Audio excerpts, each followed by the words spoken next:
El tesoro de David. Devocional sobre los Salmos. Por Charles Spurgeon. Salmo del 49 al 51. Salmo 49.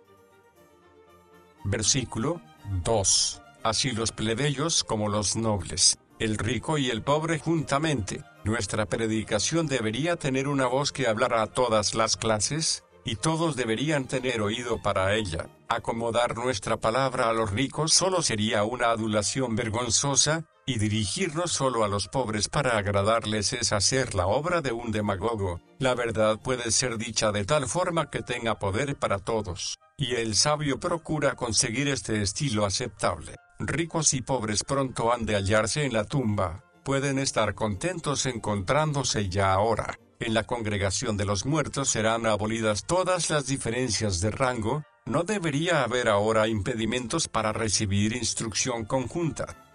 Versículo 3. Y la meditación de mi corazón hablará inteligencia. El mismo espíritu que hacía a los antiguos videntes elocuentes los hacía también reflexivos. La ayuda del Espíritu Santo nunca fue para reemplazar el uso de nuestras propias potencias mentales. El Espíritu Santo no nos hace hablar como el asno de Balaam, que meramente emitía sonidos pero no meditaba, sino que primero nos lleva a considerar y reflexionar, y luego nos da la lengua de fuego para hablar con poder. Versículo 5. Porque he de temer en los días de adversidad, cuando la iniquidad de mis opresores me rodee. El hombre de Dios mira hacia adelante con calma a los tiempos duros en que los males que le han pisado los talones conseguirán una ventaja temporal sobre él. Hombres inicuos, aquí llamados en forma abstracta iniquidad, están al acecho de los justos como serpientes que buscan el talón del caminante. Versículo 6. Los que confían en sus bienes, y de la muchedumbre de sus riquezas se jactan. ¿Quién llama con aldabonazos más fuertes a la puerta del cielo para que se le deje entrar que aquellos a quienes Cristo rechazará como obreros de iniquidad? ¡Oh, qué desengaño será! Calígula nunca se puso más en ridículo que cuando se hizo honrar como un dios, pese a que vivía como un demonio. Antes que otros os tomen por cristianos, por amor de Dios, probad que sois hombres y no bestias, no como ahora que vivís vidas de brutos. No habléis de vuestras esperanzas de salvación en tanto que las marcas de la condenación se vean en vuestras vidas depravadas. Un fraile estaba predicando en Roma una cuaresma, y mostró que poseía un juicio muy sano en este punto, porque estando algunos cardenales y muchos otros grandes presentes, empezó su sermón diciendo abruptamente y con ironía: San Pedro era un necio, San Pablo era un necio, y todos los cristianos primitivos eran necios, porque pensaban que el camino del cielo era el de las oraciones, lágrimas, ayunos y vigilias, mortificaciones severas, y negarse la pompa y gloria de este mundo, en tanto que vosotros, aquí en Roma, pasáis el tiempo en bailes y máscaras, vivís en pompa y orgullo, concupiscencia y lascivia, y, con todo, os tenéis por buenos cristianos y esperáis ser salvos, pero al final vais a demostrar que los necios sois vosotros, y ellos hallarán que eran sabios.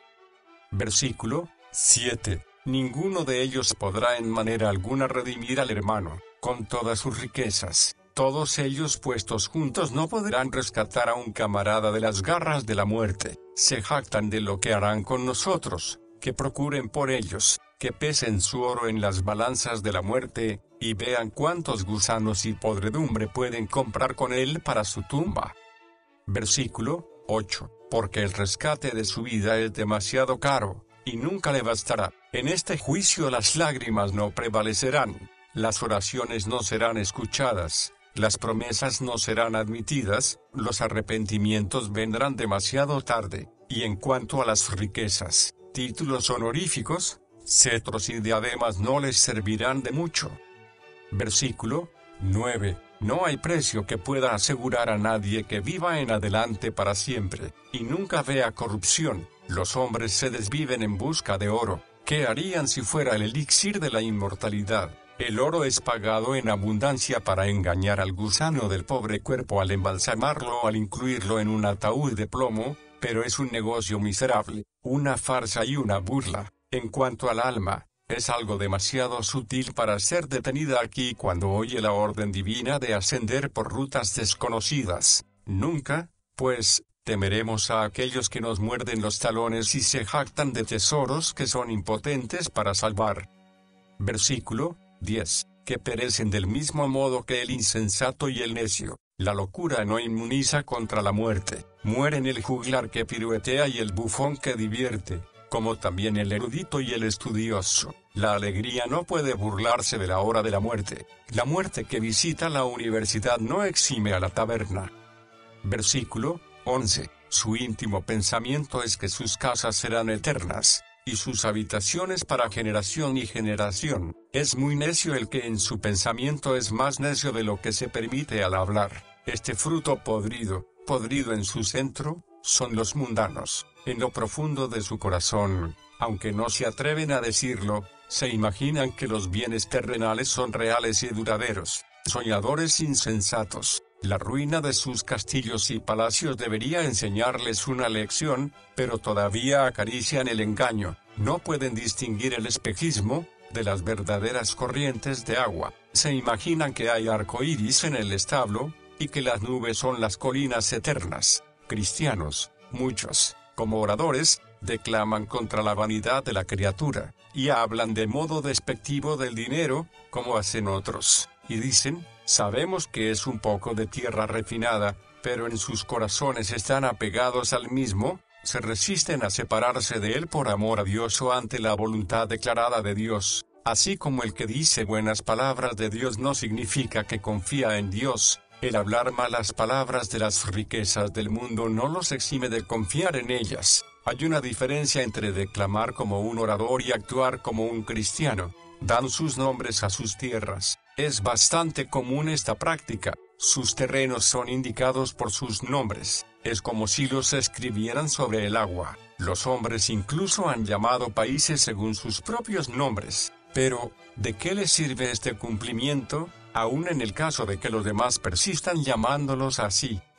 Versículo 12. Mas el hombre no permanecerá en su opulencia. No es sino un huésped o inquilino durante una hora, ni siquiera toda una noche. Aunque viva en salas de mármol, se le da noticia de salir. La eminencia es siempre una inminencia de peligro. El héroe del momento dura esto, un momento. Los cetros caen de las manos paralizadas que un tiempo los retenían con vigor, y las coronas resbalan de los cráneos cuando la vida se despide. Los rabinos lo leen así: Adán, siendo honrado, se alojó menos de una noche. La palabra hebrea permanecer significa alojarse toda la noche. Adán, pues, al parecer, no estuvo ni una sola noche alojado en el paraíso. Es semejante a las bestias que perecen. No es como las ovejas que son preservadas por el gran pastor, sino como el animal cazado condenado a morir.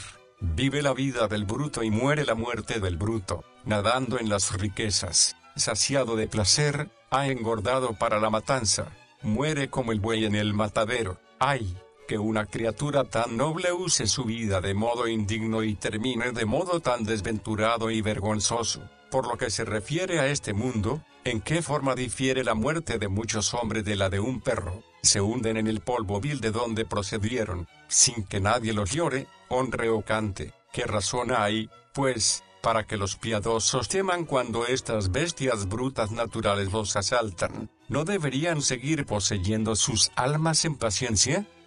Versículo 13.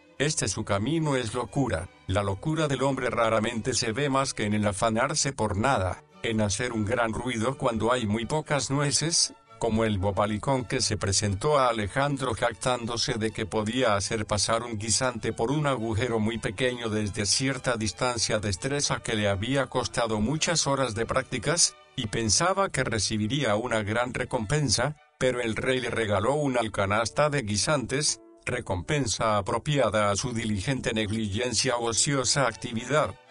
Versículo 14. La muerte los pastorea. La muerte, como un pastor torvo y ceñudo, los guía, y los lleva al lugar de sus pastos eternos, donde todo es soledad y miseria. Los rectos dominarán sobre ellos. Por la mañana, los rectos se hallaban antes a la cola, pero por la mañana se hallarán a la cabeza. Los pecadores rigen al caer la noche, sus honores se marchitan y por la mañana la posición de ellos está invertida. La reflexión más dulce del justo es que por la mañana aquí significa el comienzo de un día interminable, inmutable. Su hermosura se consume, y el Seol será su morada, donde se halla su pompa, su delicadeza, su belleza. Todas estas cosas se han desvanecido como el humo, y ahora no queda nada sino polvo, horror y peste. El alma, habiéndose soltado, yace sobre el suelo, no un ser humano, sino un cadáver sin vida, sin sentido, sin fuerza y horrible a la vista, si es que se puede mirar. Ah, la tristeza, el montón de ruinas confuso de la humanidad. Qué terrible carnicería se hace de la raza humana, y qué solemne y terrible escena, cubierta de los restos desordenados de sus compañeros, se presenta en sus mentes. Allí yacen los huesos del monarca orgulloso, que se tenía casi por un dios, mezclados con las cenizas de sus súbditos más pobres. La muerte se apoderó de él en la cumbre de su vanidad. Estaba regresando de una conquista, su mente altanera hinchada por el poder y la grandeza, cuando una de las flechas fatales le tocó el corazón y en un instante dio al traste con sus pensamientos e intrigas. El sueño de gloria se desvaneció, y todo su imperio quedó confinado a la tumba. Allí hay un cuerpo al que se prodigaban cuidados, y cuya hermosura y forma eran admiradas neciamente, ahora podrido, nada sino gusanos le acompañan. Este es el cambio que ha traído la muerte. Mira, después, las cenizas oscuras y anónimas de un rico, un codicioso, un avaro cuya alma estaba pegada a este mundo y abrazada a sus tesoros, con qué convulsiones y agonías la muerte le arrancó de esta tierra, cómo se agarraban sus dedos al oro, con qué vehemencia hundía sus manos en la plata, indiferente a su desespero. Versículo 15. Pero Dios redimirá mi vida del poder del Seol, de nuestro lugar temporal de descanso saldremos a su debido tiempo avivados por la energía divina, como nuestra cabeza resurrecta. No podemos ser retenidos por los lazos de la tumba. La redención nos ha emancipado de la esclavitud de la muerte. El hombre no puede hallar redención en las riquezas, pero Dios la ha hallado en la sangre de su querido Hijo, porque Él me tomará consigo. Este medio versículo, bien corto, como hace notar Boncher, pesa más por su misma brevedad. La misma expresión ocurre de nuevo. 73, 24, tú me tomarás, siendo el original de los dos. Génesis 5, 24, en que se dice del traslado de Enoc, y no se halló porque Dios se lo había llevado. Versículo 16. No temas cuando se enriquece alguno, no te preocupes cuando ves al impío que prospera, no hagas preguntas sobre la justicia divina, que ningún presentimiento nuble tu mente. La prosperidad temporal es de tan poco valor que no vale la pena preocuparse por ella, que los perros roan sus huesos, y los cerdos surguen, cuando aumenta la gloria de su casa, aunque el pecador y su familia son objeto de gran estima, y su posición es muy elevada, no importa, todas las cosas serán puestas en su lugar a su debido tiempo. Solo aquellos cuyo juicio es sin valor van a estimar a los hombres más a causa de la extensión de sus tierras, los que son estimados por razones tan faltas de razón, van a hallar su nivel antes de poco, cuando la verdad y la justicia pasen a primera fila. Versículo 17, porque cuando muera no se llevará nada, solo tiene sus tierras en arriendo, y la muerte termina el plazo del mismo. El hombre tiene que atravesar el río de la muerte desnudo, ni un harapo como vestido, ni una moneda de todo su tesoro, ni una pizca de su honor puede el mundano llevarse consigo al morir.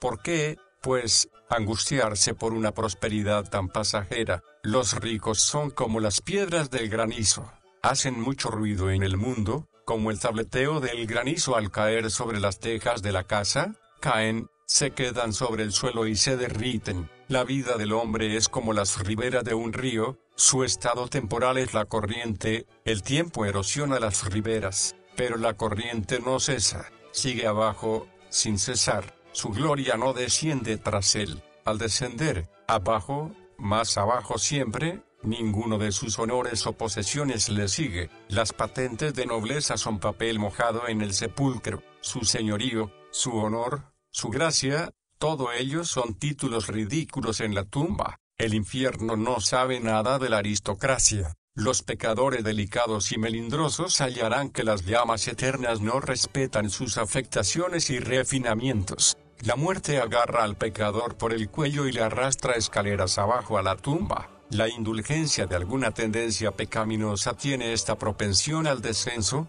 que es mortal. Toda concupiscencia, sea por las riquezas, los honores, los juegos, el vino o las mujeres, guía al engañado y desgraciado adicto, paso a paso, a las cámaras de la muerte. No hay esperanza en la perspectiva temida. La tribulación y la angustia se apoderan del espíritu. ¿Has escapado, alma mía, de la red del infernal cazador? No olvides que es un carbón encendido arrancado del fuego. Oh, qué deudores somos a la gracia.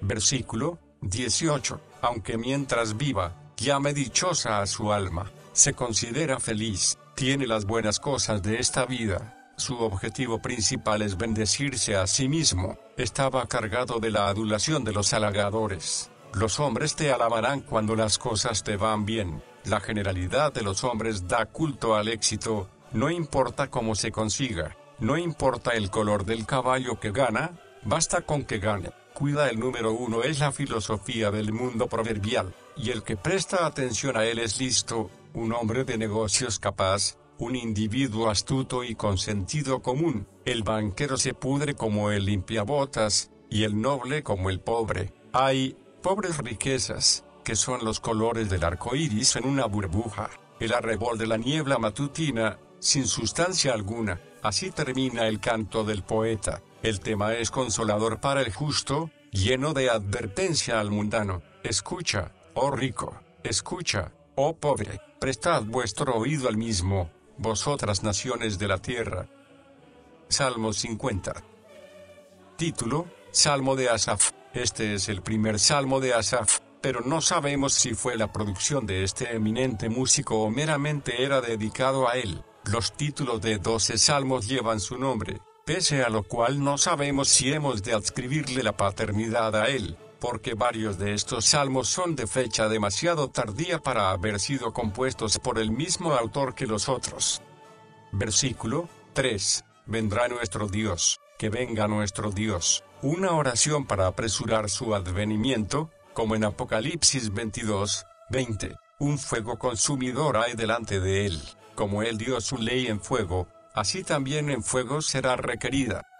Versículo 5. Juntadme mis santos, id, mensajeros veloces, y separad lo precioso de lo vil, recoged el trigo del granero celestial, que los elegidos, por más que estén desde tiempo esparcidos, marcados por mi gracia selectiva como mis santificados, sean ahora congregados en un lugar. No todos los que parecen santos lo son, es necesario hacer una separación, por tanto, que todos los que profesan ser santos se reúnan delante de mi trono de juicio y que oigan la palabra que va a escudriñar y poner a prueba a todos, para que puedan ser hallados los falsos y los verdaderos revelados. Recuerda esta verdad importante, que los cristianos son llamados a ser santos por el Evangelio, que vosotros sois cristianos, no ya por vuestra ortodoxia, sino por vuestra santidad, que sois santos ni un punto más allá de lo que sois santos en vuestra conducta. El pueblo de Dios da evidencia de ser santo por su conducta piadosa, por sus frutos, no por sus sentimientos, no por sus labios ni por lo que hayan profesado, sino por sus frutos los conoceréis. El carácter de los santos es evidenciado por la consagración divina. El pueblo de Dios es llamado santo en cuanto es dedicado a Dios. El deber y privilegio de los santos es consagrarse al servicio de Dios. Incluso un filósofo pagano pudo decir, yo me presto al mundo, pero me entrego a los dioses. Pero nosotros poseemos más luz y conocimiento, y por tanto ponemos más énfasis en las obligaciones que Séneca, las que hicieron conmigo pacto con sacrificio. Esta es la gran prueba, y algunos se han atrevido a imitarla. El pacto fue ratificado por el sacrificio de víctimas, el cortarlas y dividir las ofrendas. Esto lo han hecho los justos al aceptar con fe verdadera el gran sacrificio propiciatorio, y esto, los que solo aparentan, lo han hecho meramente en la forma externa, que se reúnan ante el trono para hacer la prueba, y todos aquellos que han ratificado realmente el pacto por la fe en el Señor Jesús recibirán testimonio ante los mundos de ser objeto de gracia distintiva, en tanto que los formalistas se darán cuenta de que los sacrificios externos son todos en vano. Oh solemne congregación, como se inclina en santa reverencia mi alma ante esta perspectiva. Lo que sigue, empezando en el versículo 7, va dirigido directamente a los que profesan pertenecer al pueblo de Dios. Se dirige claramente a Israel, en primer lugar, pero es aplicable igualmente a la iglesia visible de Dios en todas las épocas. Declara la futilidad del culto externo cuando la fe espiritual está ausente y reposa meramente en las ceremonias externas. Versículo 9. Pero no tomaré de tu casa becerros. Neciamente han soñado que los becerros con cuernos y pezuñas podían agradar al Señor, cuando en realidad Él busca corazones y almas. Se han imaginado impíamente que Jehová necesita estas provisiones, y que si ellos proveen su altar de animales engordados, Él estará contento. Lo que tenía por objeto su instrucción pasó a ser su confianza. ¿No recuerdan que obedecer es mejor que los sacrificios, y el atender, mejor que la grosura de los carneros? Versículo 11-12. Con nuestros pensamientos secretos de merecer algo de Él por nuestros actos religiosos, lo que hacemos es mostrar nuestro desprecio a la suficiencia de Dios, como si Dios estuviera en deuda con nosotros, se viera obligado a algo, como si nuestras devociones pudieran traer una bienaventuranza a Dios mayor que la que ya posee esencialmente, cuando, realmente, nuestra bondad no pasa a Él. Versículo 12. Si yo tuviese hambre, no te lo diría a ti. Concepto extraño el de un Dios hambriento. Con todo, si una idea absurda fuera verdad, si el Señor deseara la carne, no se la pediría a los hombres. Él podría proveérsela de sus propias posesiones, no necesitaría aprovisionamiento procedente de sus criaturas, incluso bajo la idea más burda posible de Dios. La fe en las ceremonias externas es altamente ridícula. Piensan los hombres que el Señor necesita banderas y música, incienso y lino fino. Si fuera así, las estrellas levantarían su estandarte, los vientos y las olas serían su orquesta, 10.000 veces 10.000 flores exhalarían perfume, la nieve sería su alba, el arco iris su cinto, las nubes de luz su manto. Oh necios y tardos de corazón, adoráis lo que no sabéis.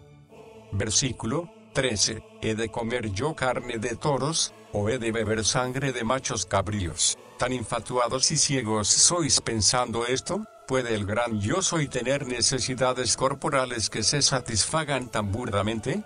Los paganos tenían esta idea de sus ídolos, pero, ¿os atrevéis a pensar así del que hizo los cielos y la tierra? ¿Podéis haber caído tan bajo que penséis esto de mí, oh Israel? ¿Qué vívido razonamiento es este? Como fulgura el resplandor del fuego en los rostros fatuos de los que confían en las formas externas. Oh ciegos seguidores de Roma, ¿podéis leer esto y no sentiros sacudidos? La increpación está llena de indignación, las preguntas desconciertan, la conclusión es inevitable, el corazón adora solo lo que es aceptable al verdadero Dios. Es inconcebible creer que las cosas externas pueden satisfacerle más allá de que mediante ellas se expresa nuestra fe y nuestro amor.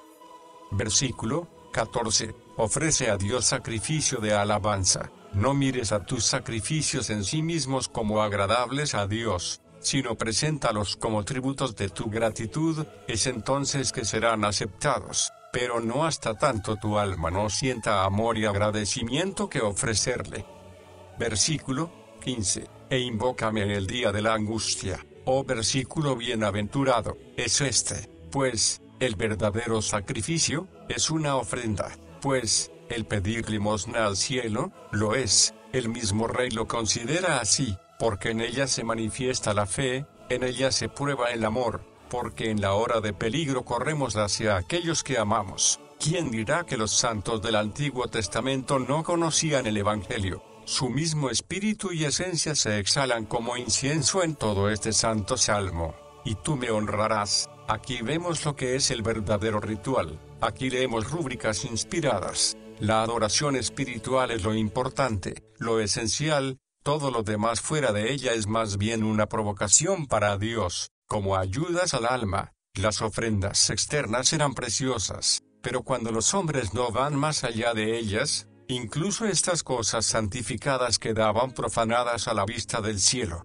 La oración es como el anillo que la reina Elizabeth dio al conde de Essex, ordenándole que si se hallaba en alguna situación desesperada se lo enviara y ella le socorrería. Dios manda a su pueblo que si se hallan perplejos le envíen este anillo. Invócame en el día de la angustia, y yo te libraré y tú me honrarás. ¿Quién va a pedir un pedazo de carne de venado a un guarda, si tiene acceso libre a los rebaños del amo con solo indicar que lo desea? No suspires por otros ayudadores, confía solo en él, confía plenamente en el uso de tales medios como los que él prescribe y facilita. Dios es celoso, no admite rivales ni permite que tú, en este caso, pongas 2 cuerdas en tu arco. El que lo hace todo en todos, tiene que ser para ti el todo, del cual, y por el cual y para el cual, son todas las cosas, a él sea la alabanza para siempre. Romanos 11:36. Dios retiene las cosas a los que no se las piden, no sea que reciba quien no desea. Agustín. David tenía confianza en que por el poder de Dios podía saltar por encima de una pared, pero no sin poner su propia fuerza y agilidad en acción. Las cosas que pedimos, hemos de esforzarnos por conseguirlas. Agustín. Aquí, empezando en el versículo 16, el Señor se dirige de modo manifiesto a los malos entre su pueblo, y los tales existían incluso en los lugares más elevados de su santuario. Si los formalistas morales han sido reprendidos, cuanto más aquellos que pretenden, a pesar de su inmoralidad, participar en la comunión con el cielo. Si la falta de corazón echa a perder la adoración de los que son decentes y virtuosos, cuanto más las violaciones de la ley, cometidas a las claras, corromperán los sacrificios de los malos. Versículo 16. Pero al malo le dice Dios: ¿qué tienes tú que hablar de mis leyes? Tú quebrantas abiertamente mi ley moral y, a pesar de ello, pones gran énfasis en las órdenes ceremoniales. ¿Qué tienes que ver con ellas? ¿Qué interés tienes en ellas? ¿Te atreves a enseñar mi ley a otros, y la profanas tú mismo? ¡Qué impudencia, qué desvergüenza y blasfemia es esta! Tú guardas los días santos, observas los rituales, defiendes lo externo, y desprecias, en cambio, lo importante de la ley. Guías ciegos, coláis el mosquito y tragáis el camello. Vuestra hipocresía se ve escrita en vuestra frente y es manifiesta a todos, como la nieve en verano y la lluvia al tiempo de la cosecha. Así el honor no es apropiado para el necio. ¿No lo es? No es extraño, pues, que la sabiduría divina nos requiera que nos despojemos del viejo hombre, como las serpientes mudan su piel, antes de entrar en el oficio honroso de reprender el pecado. Los malos, por los cuales se entiende, no los pecadores francos y abiertos, sino los hombres que hacen profesión de religión, y realmente son maestros de los demás, según se ve en las siguientes reconvenciones a los mismos, los escribas, los fariseos y los doctores entre los judíos, y así quien lo interpreta en el sentido de eruditos o entendidos que aprenden y enseñan la ley pero no la ponen en práctica. ¿Qué tienes tú que hablar de mis leyes, y tomar mi pacto en tu boca? Os refugiáis en mi pacto y holláis mi santidad como los cerdos pisatean las perlas. ¿Pensáis que puedo consentirlo? Vuestras bocas están llenas de mentira y calumnia, y, con todo, ponéis mis palabras en ella como si fueran bocados delicados para vosotros. Qué terrible mal es el que se hace en este día cuando los hombres que explican las doctrinas desprecian los preceptos, hacen de la gracia una cobertura para el pecado, e incluso se consideran sanos en la fe, cuando su vida es podredumbre. Necesitamos la gracia de las doctrinas tanto como las doctrinas de la gracia, y sin ella un apóstol no es más que un Judas, y un profesor elocuente es un enemigo redomado de la cruz de Cristo. Observa lo que sigue, y lo que significa queda expuesto, pero tú aborreces la corrección, como si Dios dijera, tú, malvado, que no quieres ser reformado, que proteges tu pecado y lo aprietas junto a tu pecho, rehusando cambiar y odiando reformarte. ¿Qué tienes que ver con mi pacto? Suelta las manos, que lo ensucias. El que está decidido a retener su pecado echa mano del pacto inútilmente, o bien finge sostenerlo pero no tiene contacto con él. Ay de vosotros que pedís misericordia pero descuidáis el deber. Cuando un ministro no hace lo que enseña, esto lo convierte en una persona ruin y despreciable. Es más, lo pone en ridículo como el farmacéutico de Luciano, que tenía medicinas en su tienda para curar la tos, y las ofrecía a otros, pero él tosía sin parar. Versículo 17. Pero tú aborreces la corrección. Los que profesan y enseñan pero viven como profanos, muchas veces son demasiado sabios para aprender, demasiado ciegos en su orgullo para ser enseñados por Dios, y echas a tu espalda mis palabras, despreciándolas, echándolas como inútiles fuera de la vista, como perniciosas. Muchos que se glorían en la ley, hacen esto de modo práctico, y en estos días en que hay quienes escogen esto y aquello en la palabra de Dios, no pueden tolerar la parte práctica de las Escrituras, sienten aversión al deber, aborrecen la responsabilidad, arrancan los textos de su significado obvio, desgajan las Escrituras, para su propia destrucción. Es un mal signo cuando un hombre no se atreve a mirar a las Escrituras a la cara y, dando evidencia de impudicia, trata de darle significados menos condenatorios para sus pecados, y se esfuerza en probar que sus demandas no son tan abarcativas. Después de todo. Versículo 18. Si ves a un ladrón, tú te vas enseguida con él. Esto era literalmente verdad de los escribas y fariseos. Devoraban las casas de las viudas y robaban sus haciendas con el pretexto de hacer largas oraciones. Consintieron en los hechos de Barrabás, un ladrón, a quien prefirieron a Jesucristo, y se juntaron con los ladrones de la cruz para vilipendiarle, y, en el sentido espiritual, robaron la palabra del Señor, cada uno, de su prójimo, quitaron la ley del conocimiento del pueblo y pusieron falsas glosas sobre los escritos sagrados. Y con los adúlteros alternas. ¿De qué modo tan simple declara esto que sin la santidad ningún hombre verá al Señor? No hay cantidad de ceremonial ni precisión teológica que pueda cubrir la falta de honradez y la fornicación. Estas inmundicias han de ser purificadas de nosotros por la sangre de Jesús, pues de lo contrario encenderán un fuego en la ira de Dios que va a arder hasta el infierno. Versículo 19. Da suelta a tu boca para el mal. Los pecados contra el noveno mandamiento son mencionados aquí. El hombre que se entrega al hábito de calumniar es un hipócrita vil si se asocia con el pueblo de Dios. La salud del hombre es fácilmente juzgada por su lengua. Una lengua sucia, un corazón sucio. Algunos calumnian casi con tanta frecuencia como respiran, y, no obstante, son sostenedores de la iglesia y muy escrupulosos con la santidad. ¿Hasta qué profundidades del mal no irán los que se deleitan en esparcirlo con su lengua? Tu lengua trama engaños. Esta es una forma más decidida de calumnia, en que el hombre elabora métodos de difamación. Hay ingenio para la calumnia en algunos, y, incluso hay algunos que se creen seguidores del Señor Jesús. Fabrican falsedades, las tejen en su propio telar, les dan forma en su yunque y ponen a la venta su mercancía. ¿Son estos aceptos para Dios?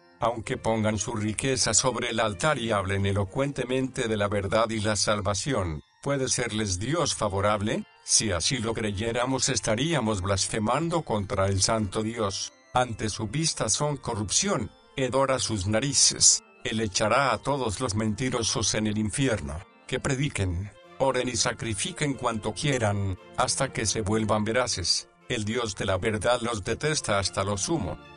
Versículo 20. Hablas contra tu hermano. El calumniador no hace caso de los lazos de parentesco. Apuñala a su hermano a escondidas y se envuelve en el vestido de la hipocresía, soñando que es un favorito del cielo. ¿No hay monstruos así hoy en día? Contamina nuestras iglesias todavía, y son raíces de amargura, manchas en nuestras solemnidades, estrellas errantes, para quienes está reservada la negrura de la noche para siempre. Quizás algunos que lean estas líneas lo son, por más que las lean en vano. Sus ojos están demasiado oscurecidos para ver su propia condición, su corazón engrosado, sus oídos romos para oír, han sido entregados a un engaño, para que crean la mentira, y sean así condenados. Versículo 21. ¿Pensabas que de cierto sería yo como tú? La inferencia que sacamos de la paciencia del Señor es infamante. El culpable, en espera, pensaba que su juez pertenecía a su mismo orden. Él ofrecía sacrificios y los creía aceptados. Seguía en el pecado y no había castigo, y por ello se decía: ¿por qué creer en estos profetas demenciales? A Dios no le importa cómo vivimos con tal de que paguemos los diezmos. Él no considera la rapiña si se le ofrecen becerros en el altar. ¿Qué es lo que no se imaginarán los hombres respecto al Señor? Hubo un tiempo en que hicieron de un becerro la gloria de Israel, y de nuevo se han embrutecido. Tales son la ceguera y corrupción de nuestra naturaleza, que nuestros pensamientos de Él se hallan deformados hasta que por el ojo de la fe vemos su rostro en el cristal de la palabra, y, por ello, algunos afirman que todos los hombres hijos de Adán, con la excepción de Cristo, son por naturaleza ateos, porque al mismo tiempo que reconocen a Dios, niegan su poder, presencia y justicia, y solo le dejan ser lo que a ellos les agrada. En realidad, es natural que cada hombre desee acomodar sus deseos carnales a un concepto tal de Dios que le sea favorable y cómodo. Dios nos dice: ¿pensabas que de cierto sería yo como tú? Los pecadores hacen con Dios como los etíopes coptos con los ángeles, a quienes en sus cuadros los pintan caras negras para que se parezcan a ellos. Esto hacen los hombres cuando ruegan sobre pecados pequeños, veniales, tales que Dios no va a considerar dignos de nota, y como ellos piensan que es así, por tanto Dios ha de pensar lo mismo. El hombre, con un orgullo descomunal, quisiera encaramarse al trono del Todopoderoso y establecer una contradicción con la voluntad de Dios, al poner su propia voluntad y no la de Dios como la regla y escuadra de sus acciones. Este principio comenzó en el paraíso cuando Adán no quiso atenerse a la voluntad revelada de Dios para él, sino que obró por su propia cuenta y con ello quiso ser como Dios. Y las pondré delante de tus ojos, como si dijera: tú pensaste que todos tus pecados estaban desparramados y dispersos, que no podía hallarse ningún pecado, que no podían ser juntados, pero yo te aseguro que los ordenaré como soldados de un ejército. Los pondré en hileras delante de tus ojos, y verás cómo no puedes contemplar no ya contender con una hueste semejante. Si un ejército de terrores divinos es tan espantoso, ¿qué será un ejército de pecados negros, infernales? Cuando Dios traerá regimientos de ellos contra ti, aquí un regimiento de palabras profanas, otro de mentiras, otro de tratos falsos, aquí una tropa de acciones impuras, allá una legión de pensamientos impíos, luchando todos a la vez contra tu vida y tu paz perdurable. Los ateos se mofan de las escrituras que nos dicen que tendremos que dar cuenta de todos nuestros actos, pero Dios hará que hallen la verdad en el día en que se pasarán cuentas. Es tan fácil para Él hacer que sus mentes olvidadizas recuerden, como crear la mente en ellos. Cuando Él aplique su registro a sus espíritus olvidadizos, se acordarán de todos sus pecados olvidados. Cuando el impresor prensa los moldes contra el papel limpio, el papel registra cada una de las letras. Del mismo modo, cuando Dios estampe nuestras mentes con su registro, verán todos sus pecados anteriores ante sus ojos. La mano ya escribía en la pared contra Belsasar, mientras estaba pecando, aunque él no la vio hasta que la copa quedó llena. Así también los malvados, sus pecados son contados y sopesados, y no los ven hasta que llega el momento del terrible despertar. Versículo 22. Entended ahora esto, los que os olvidáis de Dios, que hay menor que un grano de arena, pero cuando lo multiplicas, que hay más pesado que las arenas del mar. Una suma pequeña, multiplicada, se incrementa. Lo mismo un pecado pequeño del que no nos hemos arrepentido nos condena, como una vía de agua en el barco, aunque sea pequeña, si no se obtura, será bastante para que perezcamos ahogados. Versículo 23. El que ofrece sacrificios de alabanza me glorifica. La acción de gracias es una obra que ensalza a Dios, aunque no hay nada que pueda añadir un codo a la gloria esencial de Dios. Con todo, la alabanza le ensalza a la vista de los demás. Salmo 51. Título: Al músico principal. Por tanto, no fue escrito para meditación privada solamente, sino para el servicio público de canto, apropiado para la intimidad de la penitencia individual. Este salmo incomparable se adapta también para una asamblea de pobres en espíritu. Un salmo de David es maravilloso, pero es un hecho que ha habido escritores que han negado la paternidad de David para este salmo. Si bien sus objeciones son frívolas, el salmo es por completo de David. Sería más fácil imitar a Milton, Shakespeare o Tennyson que a David. Su estilo es totalmente sui generis, y es tan distinguible como el diseño de Rafael o el colorido de Rubens. No puede excusarse el gran pecado de David, pero hay que recordar que su caso presenta una serie de coincidencias especiales. Era un hombre de pasiones fuertes, y un monarca oriental con poder despótico. Ningún otro rey de su tiempo habría sentido la menor compunción por un acto así, y por ello no estaba rodeado por las restricciones de la costumbre y la asociación que, cuando son infringidas, hacen la ofensa más escandalosa. Él nunca insinúa ninguna forma de atenuante, ni mencionamos nosotros estos hechos con miras a excusar su pecado,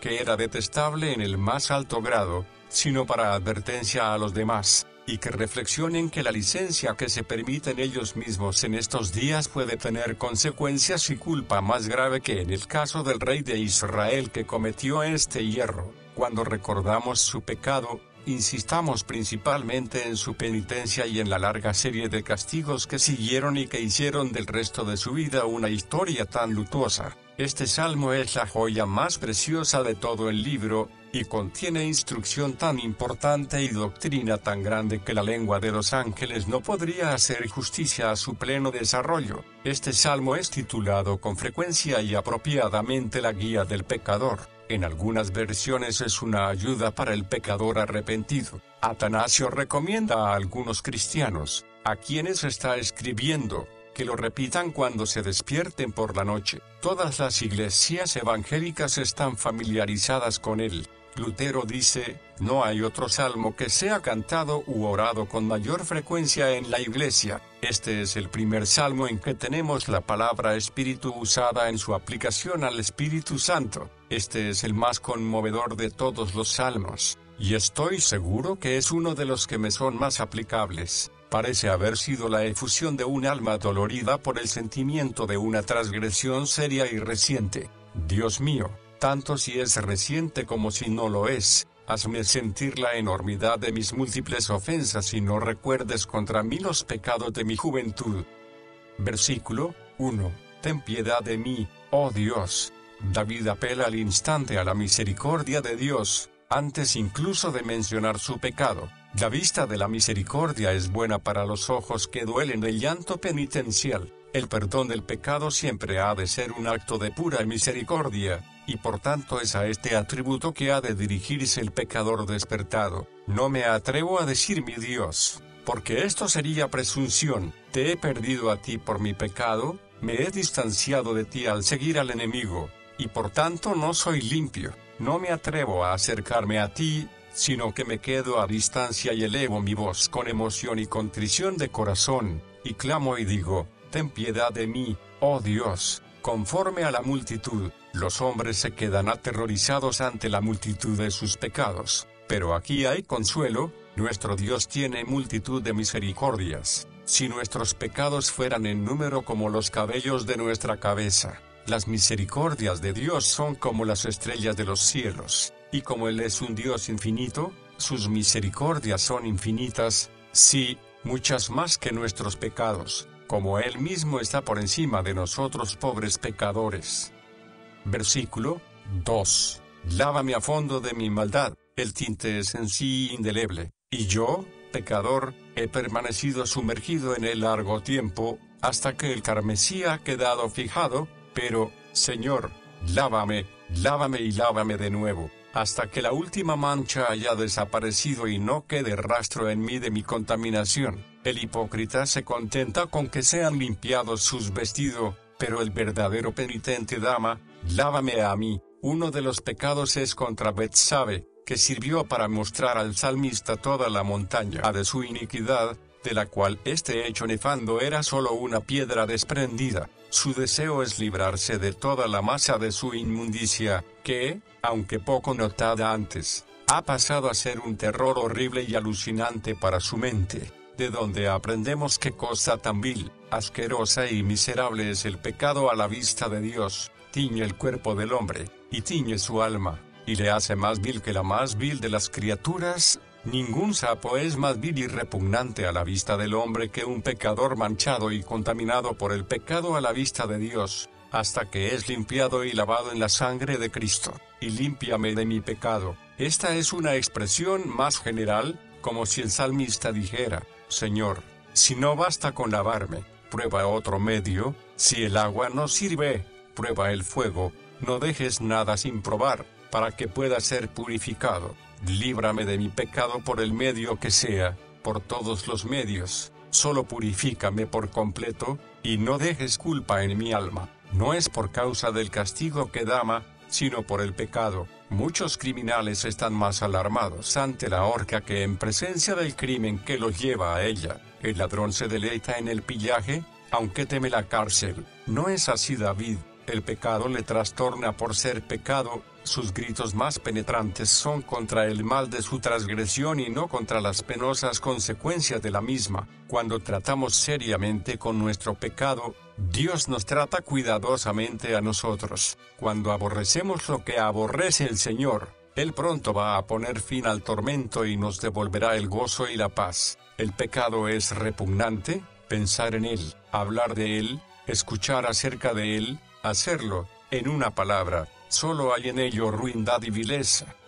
Versículo 3. Porque yo reconozco mis delitos, parece decir, hago plena confesión de ellos. No es esto lo que alego para obtener perdón, sino que es una evidencia clara de mi necesidad de misericordia, y soy por completo incapaz de buscarla en otra dirección, y mi pecado está siempre delante de mí. Mi pecado, en conjunto, nunca se aparta de mi mente, está oprimiendo mi espíritu sin tregua. Lo pongo ante ti porque está siempre delante de mí. Señor, apártalo de ti y de mí. Para una conciencia despierta, el dolor, a causa del pecado, no es pasajero y ocasional, sino intenso y permanente, y esto no es una señal de la ira divina, sino más bien un prefacio seguro del favor inminente.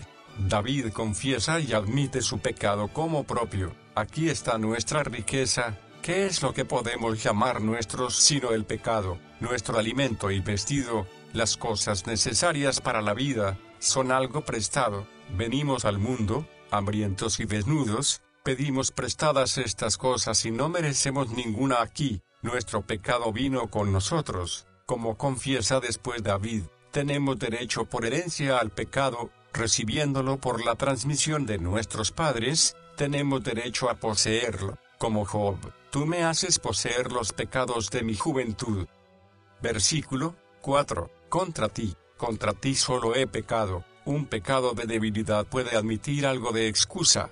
Un pecado de ignorancia puede encontrar excusa. Pero un pecado de desafío no tiene defensa. Hay una pena de origen divino que lleva al hombre a la vida, y esta pena es obrada en el hombre por el Espíritu de Dios, y en el corazón del que es piadoso, que lamenta el pecado porque ha ofendido a Dios, que es tan tierno y dulce como Padre hacia él, y aunque no hubiera cielo que perder ni infierno que obtener, con todo, está triste y apenado en el corazón, porque ha agraviado a Dios, y ha hecho lo que es malo delante de tus ojos. El cometer una traición en el mismo tribunal del rey y delante de sus ojos es una verdadera insolencia. David sentía que su pecado había sido cometido en toda su repulsividad mientras Jehová le estaba mirando. Nadie excepto el Hijo de Dios se preocupa del ojo de Dios, pero donde hay gracia en el alma está refleja la culpa espantosa ante el acto malo.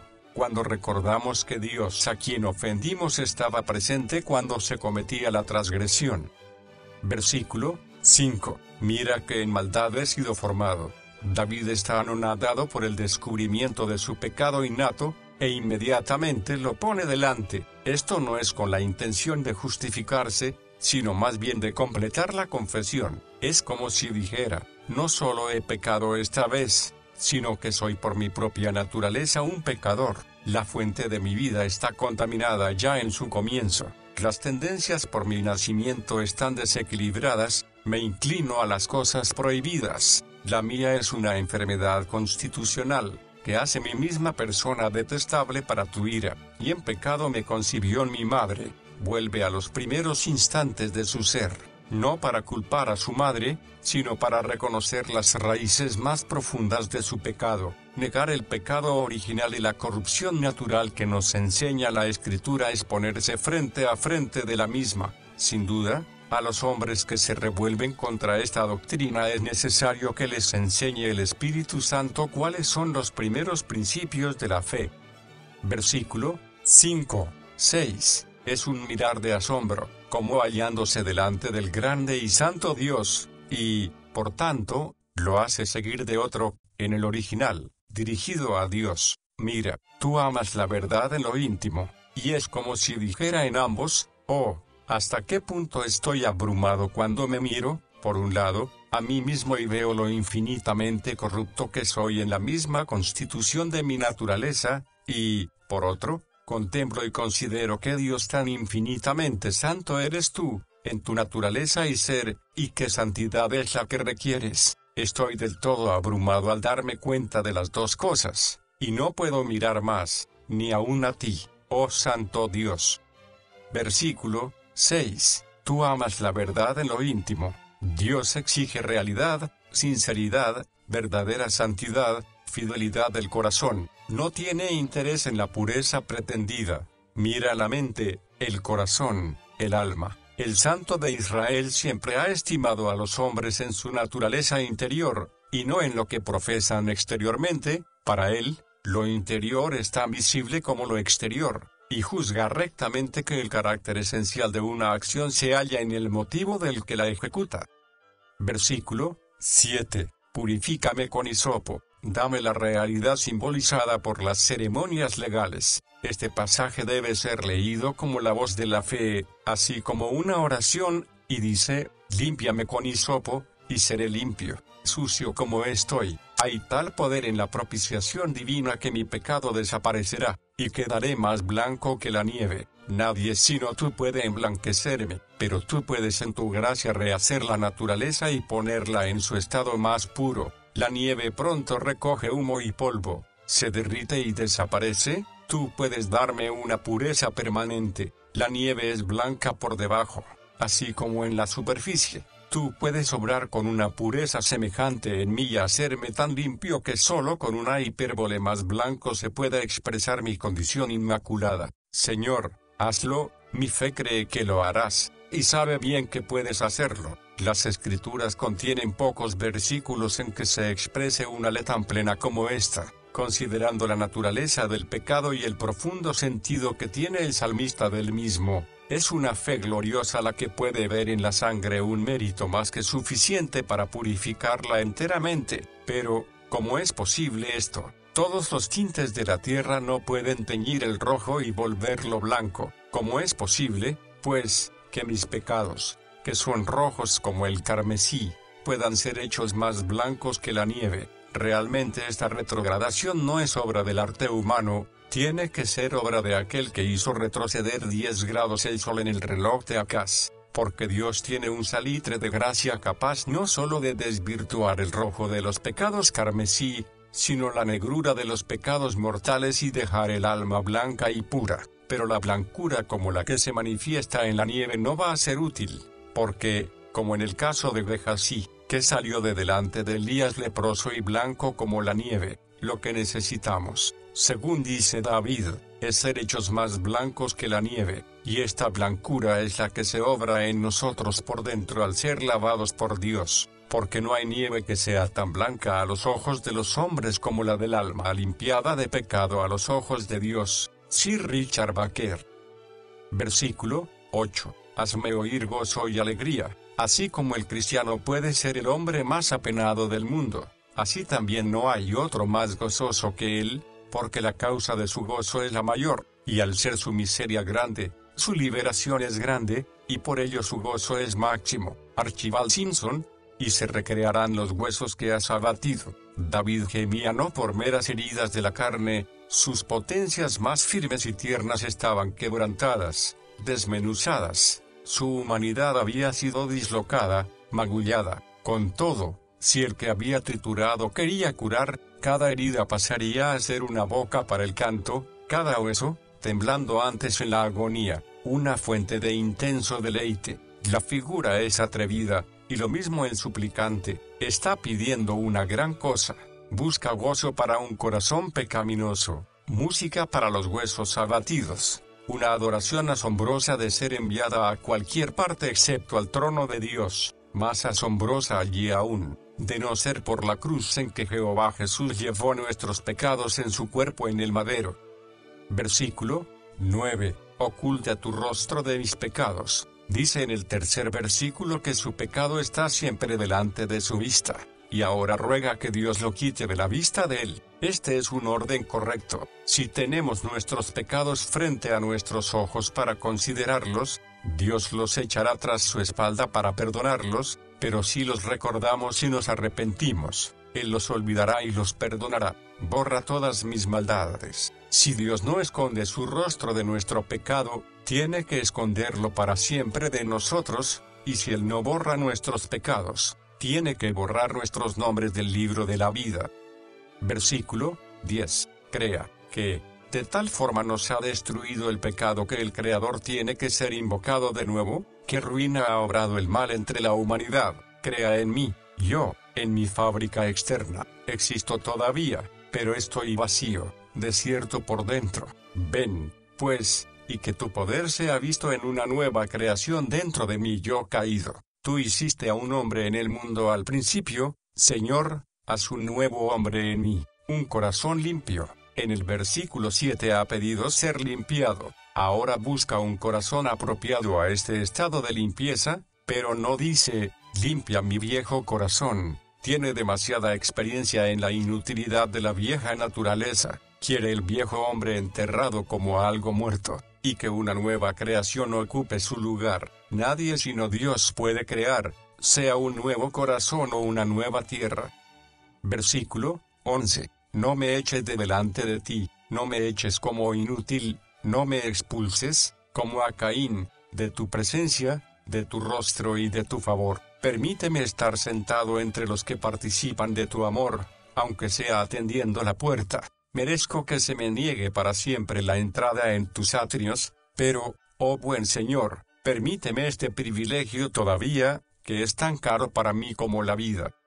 Versículo 12. Devuélveme el gozo de tu salvación. Nadie sino Dios puede volver este gozo. Él puede hacerlo. Nosotros podemos pedirle, lo hará para su propia gloria y nuestro beneficio. Este gozo no viene al principio, pero sigue al perdón y la purificación. En este orden es seguro, en otro es vana presunción y delirio insano. Es un gran consuelo para el hombre que ha perdido su recibo por una deuda pagada el recordar que la persona con quien trata es buena y justa, aunque él no pueda hallar de momento la prueba del pago. El Dios con quien tratas es un Dios de gracia, lo que has perdido, Él puede restaurarlo. La evidencia de tu gracia, quiero decir, ¿cómo puede restaurar Dios lo que no quitó? Porque, ¿puedo yo acusar a Dios de haberme quitado el gozo de su salvación? Oh Dios de gracia, no te acuso de habérmelo quitado, sino que yo lo he perdido. Renueva un espíritu recto dentro de mí. Me siento tentado a pensar que ahora soy un cristiano firme y que he vencido este deseo y el otro, siempre y cuando estoy en el hábito de la gracia opuesta, de modo que no hay temor. Puedo aventurarme muy cerca de la tentación, más cerca que los demás. Esto es una mentira de Satán. Podría lo mismo pensar que la pólvora, con el hábito, adquiere el poder de resistir el fuego, de modo que no la afectará la chispa. Cuando la pólvora está mojada resiste la chispa, pero cuando está seca, está a punto de explotar al primer contacto. En tanto que el Espíritu reside en mi corazón, me amortigua para el pecado, De modo que si legalmente tengo que pasar por la tentación, puedo contar que Dios me llevará al otro lado incólume, pero cuando el espíritu me deja, soy como la pólvora seca. Oh, dame un sentimiento bien claro de esto. Una madre amante escoge el lugar apropiado y el momento oportuno para permitir que su hijo se caiga. El niño está aprendiendo a andar y se excede en su confianza, por lo que si se pone en un lugar peligroso, poseído de toda su confianza, puede causarse grave daño al caer, así que le permite que caiga en un lugar y una forma en que no pueda causarse mucho daño, un daño saludable, pero no peligroso. Ahora ha perdido su confianza y se agarra con más asiduidad al brazo fuerte de su madre, que le sostiene en todos sus pasos. Así David, este niño del gran Dios, ha caído. Es una caída grave, y sus huesos están fracturados, pero ha sido, con todo, una lección provechosa para él. Ya no tiene confianza en sí mismo, su confianza no está ahora en el brazo de carne. Renueva un espíritu recto dentro de mí.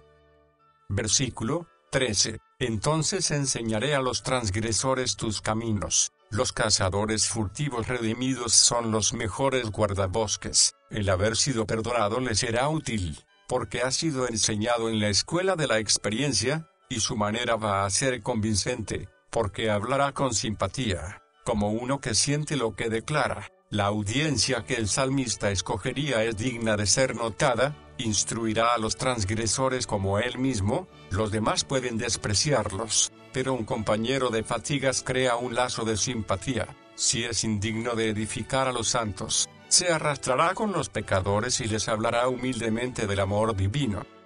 Versículo 14. Líbrame de la sangre derramada. Él había sido causa de la muerte de Urías el Eteo, un súbdito suyo fiel y leal, y ahora confiesa el hecho. Además, su pecado de adulterio era una ofensa capital, y él admite que es digno de muerte. Los penitentes sinceros no procuran hacer frases elegantes para confesar sus pecados, sino que van al grano y llaman al pan, pan y al vino, vino, y se lo sacan del pecho. ¿Qué otro curso puede ser racional al tratar con el omnisciente? Oh Dios, Dios de mi salvación, no se había atrevido a llegar tan cerca antes. Hasta ahora había dicho solo oh Dios, pero ahora exclama, oh Dios de mi salvación. La fe aumenta con el ejercicio de la oración. Confiesa su pecado de modo más claro en este versículo que antes, y, con todo, trata con Dios con más confianza. El ir hacia arriba y al mismo tiempo hacia abajo es algo perfectamente compatible. Nadie sino el Rey puede remitir la pena de muerte. Por tanto, es un gozo para la fe que Dios sea el Rey, y que Él sea el autor y consumador de nuestra salvación. Y mi lengua cantará tu justicia. Uno podría más bien haber esperado que dijera, y mi lengua cantará tu misericordia. Pero David puede ver el camino divino de la justificación, esta justicia de Dios de la que Pablo habló más tarde,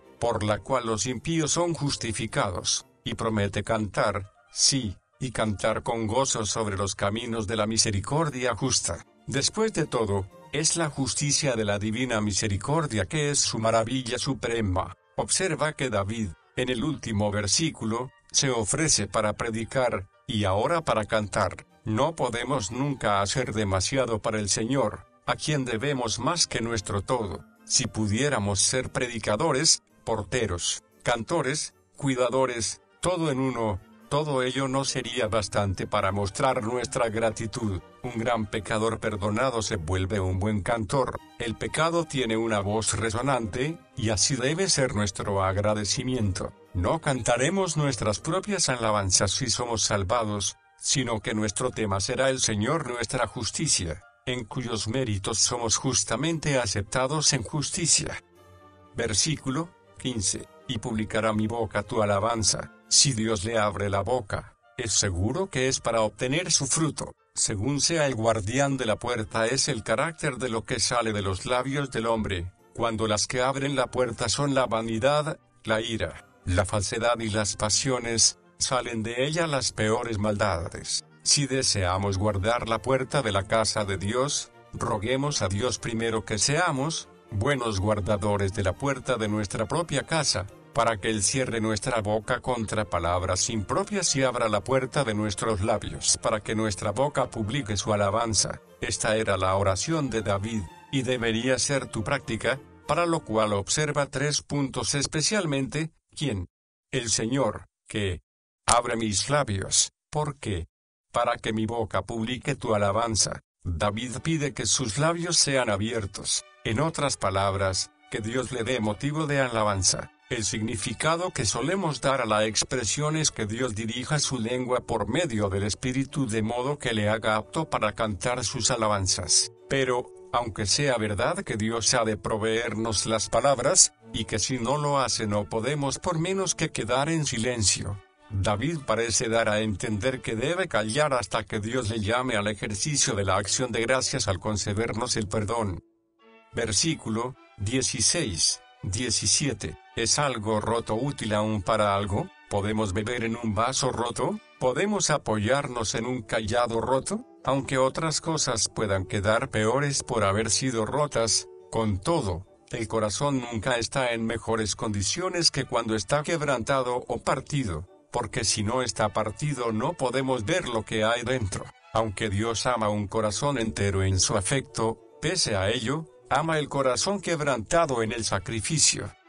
Versículo 17. Sacrificio es para Dios un espíritu quebrantado. Cuando el corazón lamenta su pecado, tú te complaces más que cuando los becerros sangran bajo el cuchillo.